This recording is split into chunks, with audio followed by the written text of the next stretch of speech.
E no Jornal Brasil Atual nós vamos ter a participação de Guilherme Boulos, deputado federal pelo PSOL, professor, coordenador do MTST e da Frente Povo Sem Medo. Boulos, muito obrigado pela tua participação. Uma alegria poder contar com você aqui no Jornal Brasil Atual, transmitido pela TVT, pela Rádio Brasil Atual e também no canal da TVT no YouTube. Bem-vindo. Obrigado, Rafael. Bom dia a você, a todos que estão nos acompanhando na TVT, na Rádio Brasil Atual. Uma satisfação imensa estar com vocês aqui hoje. Você também está fazendo a transmissão no teu canal do YouTube dessa nossa conversa, Boulos? Tá sendo retransmitida no meu canal do YouTube e na minha página do Facebook. Perfeito. Bom, vamos lá, vamos falar com o Boulos. Primeiro, mais uma vez, reafirmar a nossa alegria. E aí eu preciso já começar falando com você, Boulos, sobre a minha vontade, que era de falar contigo sobre o cenário político, as perspectivas, a retomada do crescimento, a inclusão de novo das pessoas enfim, na economia, na vida da população brasileira, no cenário brasileiro de uma maneira mais ampla, mas em função do que aconteceu no dia 8 de janeiro, a gente ainda precisa retomar essa sequência de barbaridades e cada vez mais a gente vai vendo os tentáculos desses golpistas em diversos aspectos. E aí eu queria ver contigo, Boulos, a tua avaliação sobre a reação do governo, a reação da sociedade. Você acha que é possível a gente caminhar de uma maneira tranquila sem espiar exatamente e profundamente todos esses fantasmas e esqueletos que a gente percebeu que existem de verdade e atuando ainda na sociedade brasileira? Como é que você está vendo a reação do governo federal na apuração, enfim, e na repressão a esses atos golpistas que a gente acompanhou no dia 8 de janeiro? Rafael, antes de tudo, a gente precisa chamar as coisas pelo nome. Quer dizer, o que aconteceu no dia 8 de janeiro, como você bem disse, foram atos golpistas, foi uma tentativa de golpe de Estado no Brasil. Isso é muito grave. Ainda mais grave porque ela se deu com a sabotagem de forças de segurança do Estado. Notadamente a Polícia Militar do Distrito Federal, o que resultou de forma correta por parte do governo Lula na intervenção federal na segurança do DF, mas também nós vemos, e as investigações levam para isso, também a sabotagem, ou no mínimo a omissão, de agentes de segurança federais, inclusive. A facilidade com que os bolsonaristas entraram no Palácio do Planalto, com que entraram no Supremo Tribunal Federal e também no Congresso Nacional, revela isso. Quer dizer, não há outra explicação possível. Eu acho o seguinte, Rafael, nós precisamos, nesse sentido, ser muito rigorosos, porque se a gente deixa passar, se normaliza, se vai na lógica do perdão, não, deixa para lá, vamos fazer aqui um grande acordo, uma pacificação. O resultado disso é que o padrão da oposição bolsonarista daqui para diante vai ser esse, vai ser com ações violentas dessa natureza. Então é preciso estabelecer uma linha demarcatória, dizer, olha, daqui não, a partir daqui não passa. Eles passaram 4 anos fazendo ataques à democracia, liderados pelo próprio Bolsonaro, ameaçando o golpe, muitas vezes com ameaças verbais, fazendo concentração de gente defendendo AI-5, torturador, atacando o processo eleitoral e por aí vai. Mas agora eles passaram dessa linha. A linha da ameaça e da incitação passou para a realização e para uma tentativa de golpe. Por isso a punição precisa ser exemplar, né? Essas pessoas precisam ser punidas, mas não só os 1.000 e tantos que estão lá na Papuda, na Colmeia, lá em Brasília, que participaram dessas ações, que estavam no acampamento golpista no QG do Exército. Tem que punir financiador, tem que punir parlamentar que apoiou eles, nós já entramos com pedidos de cassação de vários desses parlamentares, e tem que punir naturalmente, o grande idealizador disso, que é o Jair Bolsonaro. Precisa chegar nele, né, que foi quem estimulou e criou esse ambiente de ódio e de violência no país. Então, essas punições precisam ser exemplares para que não se normalize esse padrão de ataque à democracia daqui para diante. E como é que você avalia ainda esse silêncio por exemplo, do Exército, que, ou por leniência ou por acobertamento, deu guarida a muitos desses terroristas.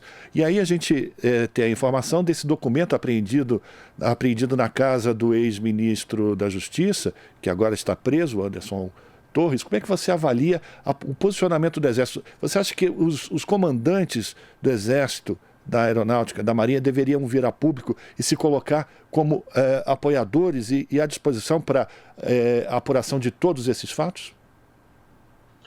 Olha, nós vimos uma politização do Exército durante o governo Bolsonaro, que ela é muito grave, não só do Exército, das Forças Armadas em geral. As Forças Armadas, elas são forças de Estado e devem ser tratadas dessa forma. Elas não são forças de governo e muito menos milícias ideológicas. Eu não vou tratar assim como um bloco, né? O Exército foi leniente, as Forças Armadas foram lenientes, mas certamente existem figuras no interior das Forças Armadas que foram lenientes não só com o acampamento golpista, mas que foram lenientes com as ações do dia 8. Precisa ser feita uma apuração e essas figuras precisam responder por isso. Mas nesse caso, eu acredito que a atuação do Lula e do governo deve ser no sentido de devolver ao Exército o seu papel de forças de Estado e não estimular ainda mais ou jogar lenha na fogueira do processo de politização que o bolsonarismo fez. Nós não vamos reverter isso de uma hora para outra. Foram 4 anos de tratamento ideológico das Forças Armadas, foram 4 anos de uso político. Bolsonaro dizia o meu exército, não é? Colocava as Forças Armadas a todo momento como parte de um conluio dele, e é importante dizer que ele não teve esse apoio no dia D e na hora H, como dizia o ministro general Pazuello do Bolsonaro. Ou seja, quando ele não aceitou o resultado eleitoral e quis contar com as Forças Armadas para algum tipo de golpe, ele não teve esse respaldo. É importante que a gente mencione isso para que a gente possa também tratar essas forças como forças de Estado. E quem tiver dentro das Forças Armadas, assim como da Polícia Rodoviária Federal, assim como da Polícia Federal, assim como das polícias militares, atuando de forma golpista e usando o seu papel institucional para fazer politicagem, precisa ser afastado e precisa ser punido. Muita gente, Boulos, ao longo do governo de transição, apostava que você assumiria uma pasta, você iria para o Executivo e você continua no Legislativo. E aí eu quero saber qual é a tua expectativa da Câmara dos Deputados, da tua atuação, da tua participação, e como é que você vai contribuir para a retomada do Brasil para os brasileiros. Olha, primeiro, eu tive a honra de ser eleito por mais de 1 milhão de pessoas, como deputado federal mais votado da história da esquerda brasileira, e vou exercer o meu mandato na Câmara também entendendo a importância que tem o fronte do Legislativo. É lógico que a batalha do Executivo é fundamental, e acho que o presidente Lula escalou um ministério à altura, com figuras muito importantes, figuras simbólicas da sociedade brasileira também na composição desse ministério, mas nós não podemos subestimar o tamanho da batalha que nós vamos ter no Legislativo.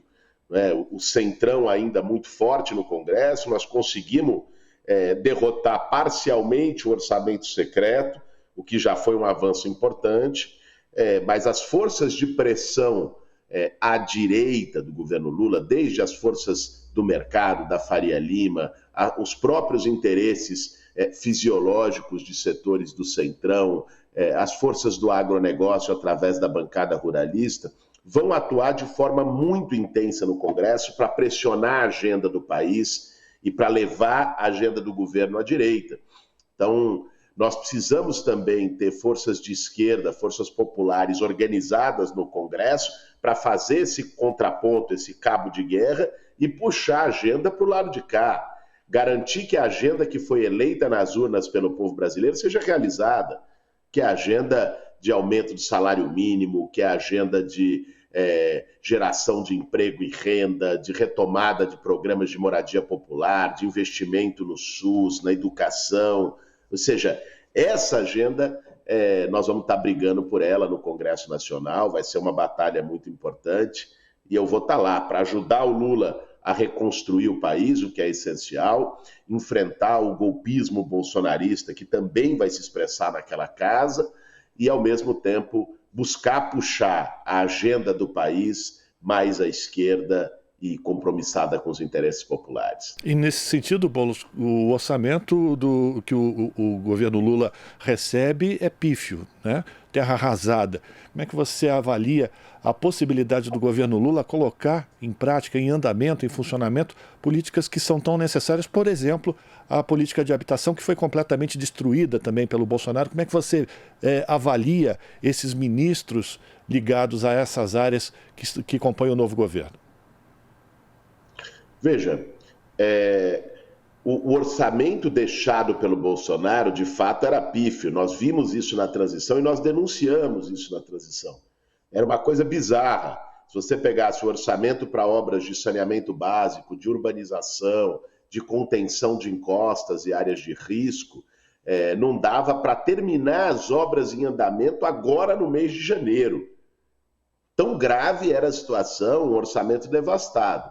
Felizmente, a atuação rápida da articulação política do governo Lula colocou a PEC de transição em debate, a PEC de transição foi aprovada, e isso abriu um espaço fiscal relevante, que evidentemente ainda não é o ideal, ainda não nos permite fazer tudo o que seria necessário, mas nos permitiu um espaço que, por exemplo, sustentou o aumento real do salário mínimo, sustentou o Bolsa Família de R$600, vai garantir 10 bilhões de reais para a retomada do Minha Casa Minha Vida e das obras de habitação popular, vai garantir o cronograma de pagamento de todas as obras em andamento até o fim do ano e aumento de investimentos em áreas expressivas, inclusive no piso do magistério, dos professores, que o Camilo Santana anunciou anteontem.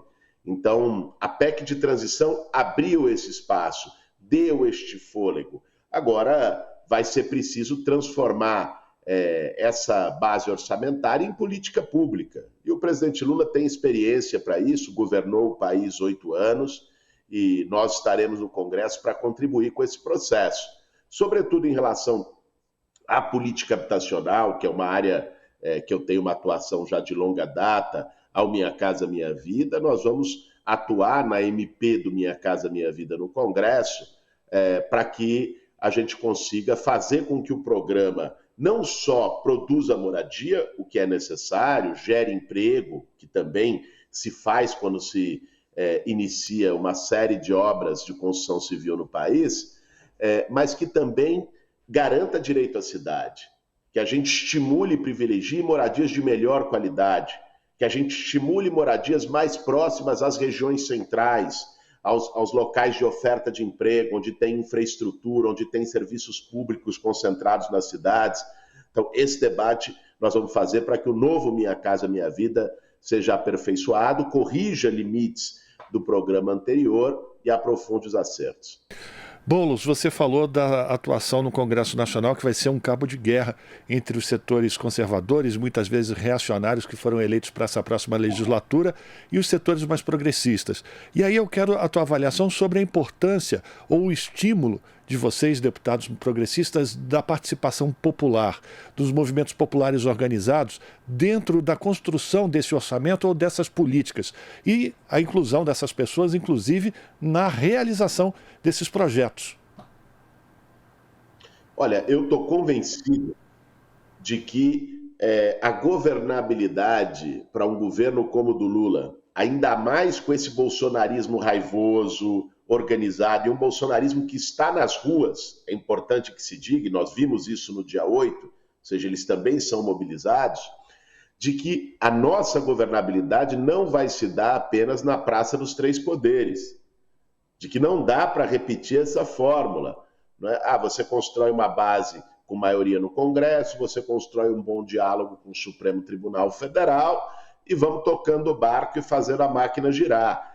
Não, essa governabilidade ela vai ter que se dar na sociedade com participação ativa dos movimentos sociais, inclusive com participação dos movimentos nas políticas públicas, na gestão e execução de políticas públicas, com participação dos movimentos e da sociedade organizada nos grandes debates nacionais, seja os debates promovidos pelo Executivo, seja os debates promovidos pelo Legislativo.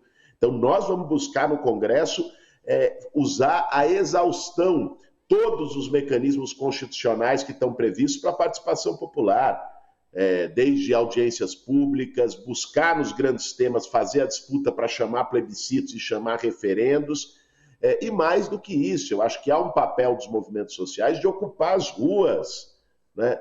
Rua vazia, veja, não existe espaço vazio na política. Quando a esquerda deixa a rua vazia, o resultado é que a direita toma as ruas, a extrema-direita toma as ruas. Nós vimos isso nos últimos anos no país e não deu coisa boa. Então, é importante também fortalecer a mobilização organizada, a mobilização dos movimentos sociais, porque ela é decisiva para alterar a correlação de forças, porque ela é decisiva também para fazer com que a agenda do país contemple mais os interesses populares do que os interesses do andar de cima. E a gente precisa lembrar que essa participação não é uma participação adesivista, digamos assim, mas uma participação crítica e cobrando de verdade que o governo Lula não esqueça suas origens, né? Porque o movimento contrário vai estar muito forte também, né? Com certeza. Você sabe que eu vejo algumas pessoas falando, porra, não é momento de mobilizar, os movimentos sociais têm que ficar mais quietinhos agora para definir o seu apoio ao governo. Eu acho que a melhor forma com que os movimentos sociais podem apoiar o governo é justamente se mobilizando. Nós temos que entender que política é disputa de forças. Se do lado da direita eles estão puxando, e vão puxar sempre, vão usar grandes espaços da mídia para difundir a agenda neoliberal e fazer uma pressão sobre o governo pela austeridade fiscal, vão usar a força econômica de setores como o agronegócio para buscar uma agenda ambiental menos ousada, para, enfim, tentar manter todos os tipos de subsídios, benesses e privilégios que tem o agroexportador em detrimento do atendimento ao mercado interno, da agricultura familiar, da agroecologia. Cada um desses setores, a Faria Lima, o Centrão, a direita tradicional, ou seja, vão buscar puxar a agenda do país para o lado deles. Se não tem uma força organizada e mobilizada puxando a agenda do país para os nossos lados, o governo fica totalmente à mercê da pressão que vem do outro lado. É preciso ter contrapressão justamente para fortalecer a margem de manobra do presidente Lula e as condições do governo de levarem a agenda para uma linha mais popular. Nós precisamos ter essa consciência, porque senão nós ficamos numa linha de imobilismo, achando que estamos ajudando o governo com isso, e não estamos ajudando nem o governo nem o país, porque o lado de lá não está imobilizado, muito pelo contrário. Né? O lado de lá se mobiliza nas ruas, às vezes de forma violenta, como a gente viu. O lado de lá se mobiliza na mídia, o lado de lá se mobiliza nos lobbies econômicos, o lado de lá se mobiliza no parlamento. Ou seja, tudo que não pode haver do campo popular é passividade. Boulos, para a gente terminar, como é que você está construindo o teu mandato? Tu vai se mudar para Brasília? E eu fico com curiosidade, o Celtinha vai para Brasília ou ele fica aqui? Olha, eu não vou mudar para Brasília, eu vou ficar 3 dias por semana, mais ou menos, 3, 4 dias em Brasília, que é o período das sessões de terça a quinta, e eventualmente você tem que fazer reuniões com líderes partidários na segunda-feira para discutir a agenda da semana. E vou manter, lógico, a minha raiz em São Paulo, até porque nós vamos ter um embate no ano que vem em São Paulo muito decisivo, que precisa ser preparado, a nossa oportunidade também de trazer para o campo popular a prefeitura da maior cidade do país. Então também vou estar enraizado aqui. E nesse sentido está tendo dilema. Né? A tua pergunta é a pergunta do milhão, porque nós fizemos uma reunião da minha equipe para discutir as primeiras iniciativas do mandato essa semana, os primeiros PLs que nós vamos entrar com um projeto de lei de política pública de cozinhas solidárias, estamos preparando um projeto de lei de política para a população em situação de rua, e uma das discussões foi o Celtinha.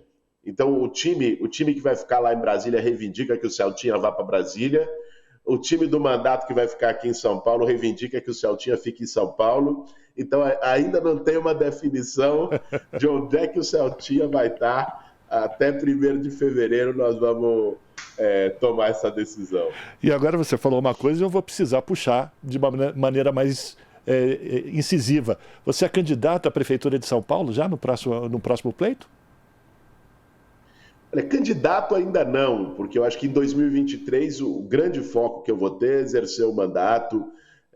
Minha cabeça vai estar em Brasília, minha cabeça vai estar em ajudar o Lula a reconstruir o Brasil, em aprovar projetos de leis, aprovar leis que sejam importantes para o povo brasileiro. Citei 2 aqui que vão ser iniciativas do nosso mandato, e intervir decisivamente no debate sobre Minha Casa Minha Vida e a política habitacional, enfim, fazer o debate sobre a reforma tributária, que vai ser tão essencial e vai ser levada para o Congresso agora, sobre os grandes temas do país e do governo. Agora, naturalmente, eu tenho a perspectiva de ser candidato a prefeito de São Paulo, tive a honra também de ter o compromisso de apoio do presidente Lula e do PT para que a gente construa uma frente progressista em 2024 para ganhar a prefeitura de São Paulo.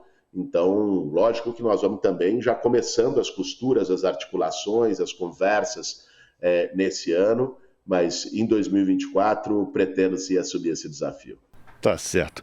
Bom, eu quero agradecer a participação do Guilherme Boulos, deputado federal pelo PSOL, professor, coordenador do MTST e também da Frente Popular Sem Medo, Frente Povo Sem Medo, falando sobre os desafios que ele começa a enfrentar a partir de agora no seu mandato lá na Câmara Federal, e também a importância da organização dos movimentos populares para a gente colocar de novo esse país no trilho, colocando e incluindo a população brasileira efetivamente nos planos do governo.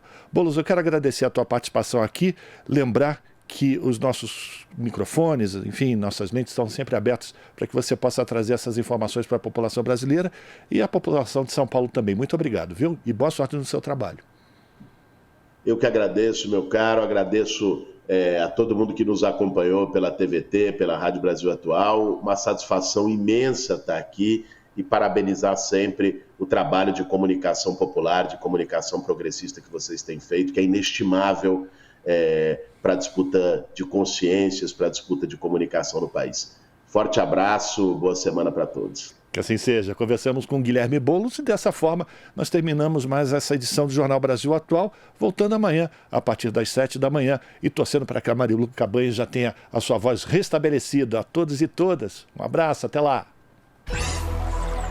Você acabou de ouvir Jornal Brasil Atual. Movimentos sociais, política, direitos humanos, economia, mundo do trabalho, cultura e prestação de serviço. Jornal Brasil Atual. As notícias que os outros não dão.